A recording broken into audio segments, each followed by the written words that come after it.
Euh, non, si je dois changer quelque chose par rapport à ce match, par rapport à la France, le plus de regrets qu'on a, c'est que je pense on n'était pas loin et on n'a pas senti une énorme différence entre eux et nous. C'est ce qui nous laisse des regrets.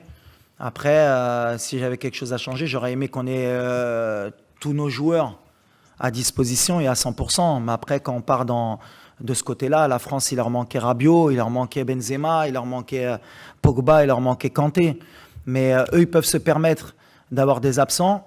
Nous, aujourd'hui, et c'est l'évolution qu'il faudrait qu'on ait dans le futur, on ne peut pas se permettre aujourd'hui d'avoir trois de nos défenseurs out. C'est-à-dire que Mazraoui, il a débuté le match, mais il n'était pas à 100%. Aguerd, à la dernière seconde, il a été obligé d'être out et Seyss a joué à 60-70%. Il s'est blessé en plus dans les 10 premières minutes. C'était un peu trop pour nous. Alors après, si j'avais quelque chose à changer, est-ce que j'ai pris trop de risques sur cette demi-finale à parier sur ces joueurs-là? Sûrement. Ça va faire partie de mon évolution, de mon expérience. Mais si je devais le refaire aujourd'hui, je le referais. Bonjour Walid, Fouad Smaïl d'Oryx FM. Coach, j'ai deux petites questions. La première, comment avez-vous passé la soirée après cette élimination? Et la deuxième question, je sais bien que vous n'aimez pas le mot revanche. Vous avez joué l'Espagne et le Portugal en 2018. Vous les avez rejoués cette fois, vous les avez gagnés et éliminés. Là, vous allez rejouer contre la Croatie. Est-ce que c'est toujours un match revanchard pour votre équipe au moins? Merci. Moi, pour répondre d'abord à ça, non, pas du tout. Au contraire, moi, la Croatie, j'ai énormément de respect pour ce pays parce que je crois que c'est un pays de 4 millions d'habitants. Quand on voit les joueurs de talent qu'ils arrivent à sortir, l'esprit d'équipe aussi qu'ils arrivent à ressortir, je trouve que c'est extraordinaire. Alors en même temps, c'est un exemple pour nous, même si nous, on est, je pense, pratiquement 6 ou 7 fois plus d'habitants. Mais comme quoi, un pays, en travaillant bien, en prenant le temps, en structurant bien ses clubs et en ayant aussi un bon état d'esprit, ben, peut rivaliser avec les meilleurs. Et la Croatie, aujourd'hui, sur 2 compétitions mondiales, eh ben, fait partie des 4 meilleures équipes du monde en étant un pays de 4 millions d'habitants. Donc c'est respect. Et c'est pas une revanche parce que bah, déjà on n'a pas perdu contre la Croatie, on a fait match nul. Et de deux, au contraire, nous, ça nous pousse à justement avoir entre le premier match et ce match-là, est-ce qu'on a progressé, est-ce qu'on a passé un cap aussi, est-ce qu'on est capable de les battre pour voir si on peut être meilleur qu'eux. Mais moi, honnêtement, sur le premier match, Modric, je lui tire mon chapeau. C'est un joueur extraordinaire et ce qu'il fait à 37 ans, c'est monumental, vraiment. Et s'il y avait quelqu'un qui doutait de pourquoi Modric a eu un ballon d'or dans sa carrière, aujourd'hui, il n'y a aucun doute. Il le mérite et heureusement qu'il l'ait pris dans sa carrière. En tout cas, nous, non, ce n'est pas une revanche du tout. On ne prend pas les matchs comme des revanches, on les prend comme des challenges. Aujourd'hui, le challenge de battre l'Espagne et le Portugal, c'était de montrer qu'entre 2018 et 2022, le Maroc avait passé un cap. Et aujourd'hui, je pense qu'on a passé un cap. Et pour la prochaine Coupe du Monde, si on a la chance d'être présent et de se qualifier, eh ben, si on doit rencontrer la France ou une autre équipe, ce sera de montrer qu'on a passé un cap encore. Et c'est comme ça qu'on évolue. La première, c'était c'est pour ça que je suis encore... Moi, je suis un compétiteur. J'ai toujours pas avalé encore la défaite. Vous allez me prendre encore pour un fou, mais je pensais vraiment qu'on pouvait gagner la Coupe du Monde après être passé contre le Portugal. Et encore plus avec la physionomie du match contre la France, avec tous nos absents, j'ai encore plus de regrets. Mais après, la réalité, elle me rattrape. Je me dis que c'est la France. Je me dis que c'est comme ça qu'ils gagnent leur match et ils ne les gagnent pas par hasard. Donc à chaque fois, je pense que n'importe quel pays, quand ils jouent la France, ils pensent qu'ils ne sont pas loin. Mais ce petit truc de se dire qu'on n'est pas loin, je pense qu'on est encore loin. Et ils savent comment gagner ces matchs-là. Et nous, on va apprendre de ce match pour l'avenir. Et on prendra aussi exemple sur ce genre de match pour le futur. Mais c'est là où ils vous laissent à chaque fois ce goût amer, c'est que vous sentez que vous n'êtes pas loin, mais à l'arrivée, vous êtes éliminé.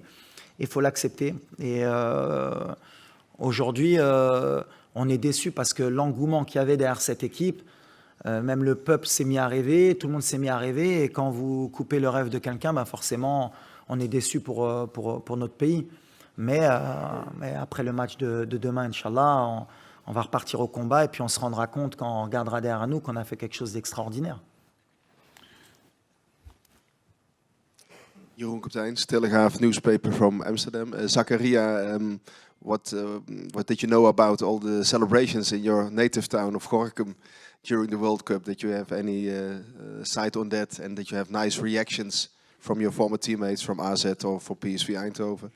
And for the coach, Zakaria and Mazraoui, Ziyech and another one, Amrabat from Holland. Can you see in their play something that he had education in Holland at the Dutch football school? Gorinchem, I think I see the videos. Everybody follow the games. Actually, the Moroccan, but also the Dutch people.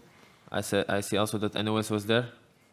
They are very happy for me because Gorinchem is small. I'm the first one who plays the World Cup. And my former teammates, AZ, Alkmaar, PSV, everybody is happy for me. Send me a message. So yeah, I have contact with everybody. Oui, les joueurs, forcément, ils ont fait toute leur formation aux Pays-Bas. On a beaucoup de joueurs formés là-bas. Avant, l'équipe nationale était formée de beaucoup de joueurs qui venaient du football français. Aujourd'hui, notre pays a beaucoup de binationaux, mais de différents horizons.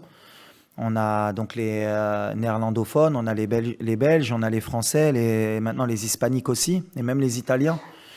On essaye de faire un milkshake. Moi, en tout cas, sur leur jeu, oui, ils ont quelque chose d'hollandais, même si, sans critiquer les Pays-Bas, pour moi, les Pays-Bas que j'ai vus ces dernières années, ce n'est pas les Pays-Bas qui m'ont fait rêver, moi, dans les années 90 ou avant, dans les années 80. Même les Pays-Bas ont évolué dans leur style de jeu. Et ces joueurs sont bien formés, tactiquement, techniquement. Et ils apportent aussi une culture de la gagne aussi, qu'ils ont, et du beau jeu. Donc voilà, nous on en profite. On essaye de faire un milkshake avec tous ces joueurs. Mais aujourd'hui, la base, c'est vrai qu'elle est néerlandophone aussi chez nous au Maroc. Mais le cœur est marocain et c'est ce qu'on essaye de leur faire comprendre.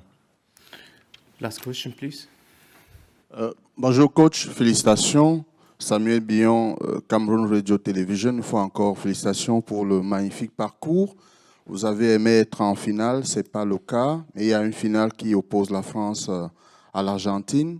Comment vous la voyez? C'est la finale de Messi, de Mbappé, de Didier Deschamps. Il y a beaucoup de records à battre pendant cette finale. Comment vous voyez ce match? Merci. Moi, je pense que ça va être un match équilibré, comme toutes les finales, et beaucoup d'enjeux. Non seulement il y a le trophée majeur, mais il y a le trophée de meilleur joueur aussi, meilleur entraîneur, même si je pense que pour Deschamps, il a montré sur les 10 dernières années en sélection que c'était le meilleur sélectionneur du monde. Donc il n'y a pas de débat. Ensuite, pour Mbappé aussi, parce que voilà, il a peut-être le meilleur joueur, un des meilleurs joueurs de l'histoire en face de lui. Et si un jour il veut peut-être le détrôner, c'est l'opportunité pour lui, avec 2 Coupes du Monde déjà, il aura mis la barre très très haute. Donc voilà, ça va être un match super intéressant. J'espère que ce ne sera pas trop fermé et que le meilleur gagne, même si mon cœur, forcément, il penchera plus pour la France puisque j'ai grandi en France.